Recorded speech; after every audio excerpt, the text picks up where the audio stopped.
तो माणूस मधला अध्याय 12 जानेवारी भागामध्ये देवीसिंग जामकरला म्हणतो, बरं जामकर साहेब मी जाऊ का? अहो मला लई उशीर होतोय.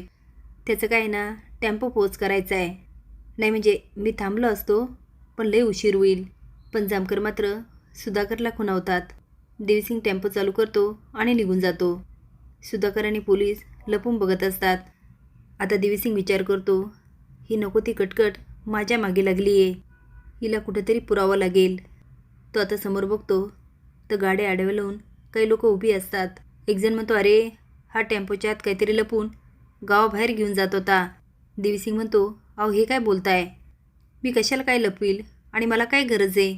टेम्पोचा ड्रायव्हर म्हणतो, नाही नाही नाही, मला एकदा टेम्पो चेक करावाच लागेल. तेवढे तिथे मंग्या जित्या आणि झुंजार पत्रकार आलेले असतात. झुंजार पत्रकार म्हणतो, करा टेम्पो चेक, करा टेम्पो चेक. देवीसिंग मनात म्हणतो, हा पण ना, याला बोलायची काय गरज होती? जित्या म्हणतो, करा करा.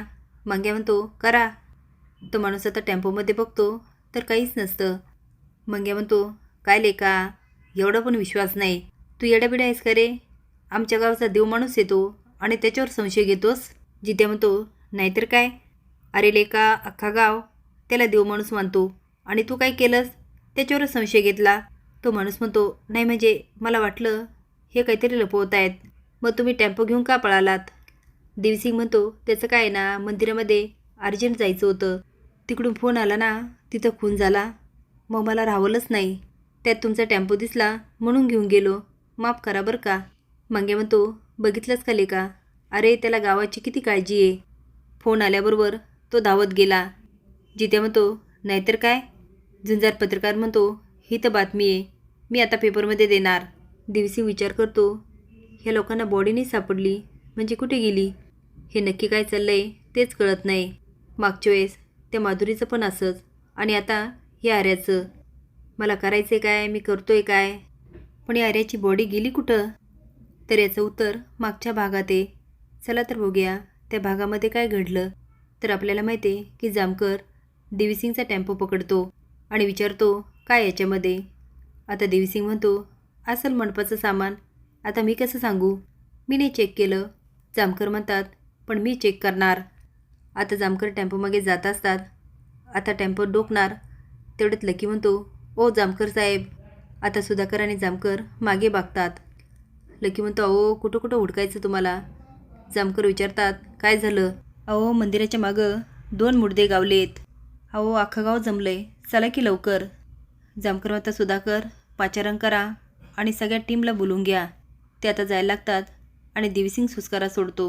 तेवढेच जामकर मागे बघतात आणि म्हणतात, सुधाकर याला सोडू नका. सुधा म्हणतो, होय साहेब. आणि देवीसिंगला म्हणतो, चल रे. आणि त्याच्या टेम्पोत बसतो. पण इकडे लाली विचार करत असते. तिला आठवतं नवऱ्याला पाण्यात ढकललेलं. ती मनात म्हणते, हे बुडाले तर नसतील ना? यांना पवायला येतं नाही येत मला काहीच माहिती नाही आहे. यांच्या जीवावर बेतलं तर काय करू मी?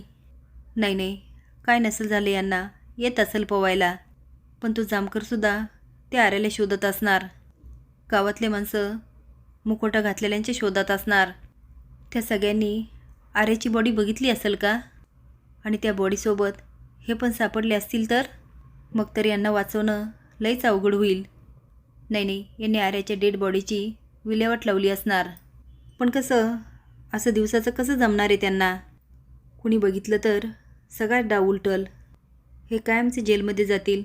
ज्या माणसासाठी मी एवढं सगळं करते तोच माणूस नसेल तर ह्या सगळ्याचा काय उपयोग आहे? ह्यांना पण काय गरज होती त्या आऱ्याच्या मागं यायची? झालं होतं ना सगळं नीट. मी असं घरात बसून विचार करून काय उपयोग होणार आहे? मला तिकडे जाऊन बघितलं पाहिजे, घरातून बाहेर पडलं पाहिजे. आप्पा झुंजारला विचारतात, काय म्हणाले जामकर? तो अहो काही नाही म्हणाले. ते म्हणतात, अरे तू त्याला फोन केला होता ना? तो केला होता पण त्याने उचललाच नाही, म्हणून तुम्ही लकीला पाठवलं आहे त्यांच्याकडं. आप्पा म्हणतात, तो कुठं शोधणार?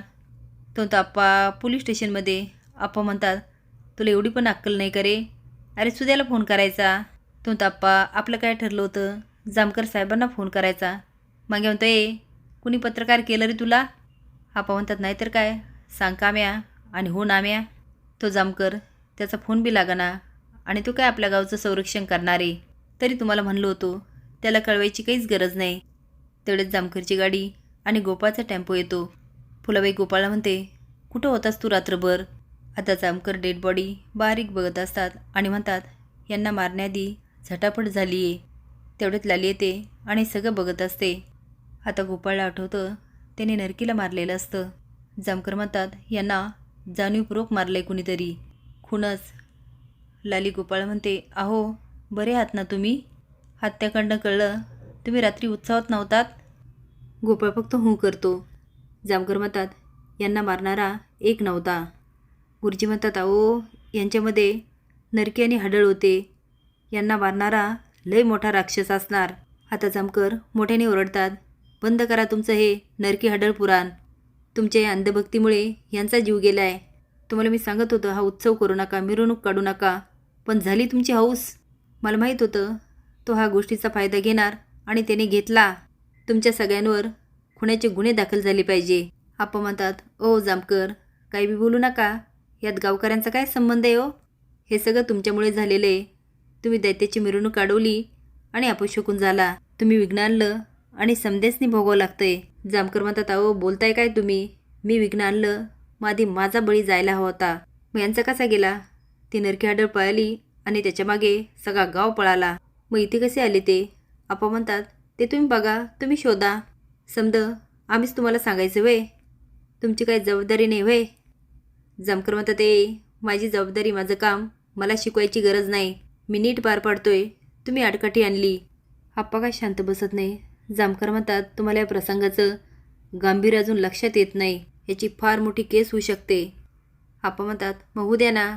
असल्या केस बिसला आम्ही नाही घाबरत. जामकर म्हणतात, सुधाकर ह्या सगळ्यांची नावं लिहून घ्या आणि या सगळ्यांवर गुन्हे दाखल करा. आता सुधाकरला पण आप्पाचा खूप राग येतो आणि तो म्हणतो, होय साहेब. आता मात्र लालीबरोबर सगळेच घाबरतात. सरपंच म्हणतात, आप्पा तुमचं काहीतरीच. अहो गावचा सरपंच म्हणून मलाच आधी आत घालतील. जिथे म्हणतो, अहो आप्पा जेलमध्ये गेल्यानंतर आमचं आयुष्य बरबाद होईल की. आता मात्र एक एक करत सगळेच आप्पाला कोसतात. झुंजार म्हणतो, आणि इथं भांडत बसल्यापेक्षा आपण त्या गुन्हेगारला शोधूया ना, नाहीतर तो अजून मुडदे पाडायला कमी पडणार नाही कुठं. एक गावकरी म्हणतो, आपण पोलिसांना मदत केली पाहिजे. लकी म्हणतो, नाहीतर पुढचा नंबर आपलाच असेल. जामकर म्हणतात, तेच सांगतो मी, तेच सांगतो. पुढचा नंबर कुणाचाही लागू शकतो आणि कुणाचाही जीव जाऊ शकतो. माझ्या बहिणीवर 2दा हल्ला झाला, जीव घेणा हल्ला झाला. कालपासून ती सापडत नाही. तिला शोधायचं सोडून मी इकडे आलो आहे. तिचा फोन आणि सगळ्यांना विचारायला लागतो, माझ्या बहिणीला कुणी बघितलं का? कुणीतरी बघितलं का? सरपंच तुम्ही बघितलं का? ओ देशमुख, या उत्सवामध्ये माझी बहीण दिसते का तुम्हाला कुठेतरी? फुलाबाई आता लालीला विचारतो, माझ्या बहिणीला पाहिलं का तुम्ही? सुधाकरून तो साहेब. आता तो नेहमीप्रमाणे समजावतो आणि म्हणतो, साहेब तुम्हाला घाबरून त्या घरी गेले असतील. जामकर म्हणतात, मी तर घरी बघणारच आहे, पण माझी बहीण जर सापडली नाही ना, तुमच्यातून एकालाही मी सोडणार नाही. आता बरंच काही बोलतात आणि म्हणतात, तुमच्या उत्सवापायी माझ्या बहिणीच्या जीवाचं बरं वाईट झालं असेल ना, तर सगळ्या गावाला आग लावील मी. आता बरंच काही बोलून म्हणतात, हे जर मानाचे होते तर हे कसे मरून पडले आणि यांचे मुकुटे घालून कोण नाचत होतं? आप्पा म्हणतात, आता आम्हाला कसं माहिती कोण नाचत होतं? समजा झाल्यावर हे झालं असेल.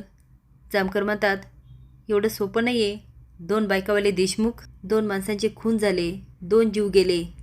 गावातले सगळे नव्हते मिरवणूकमध्ये, म्हणजे गावातल्याच कुणाचं तरी हे काम आहे. सरपंच विचारतात, साहेब तुम्हाला काय वाटतं कोण असेल? जामकर म्हणतात, कळेल.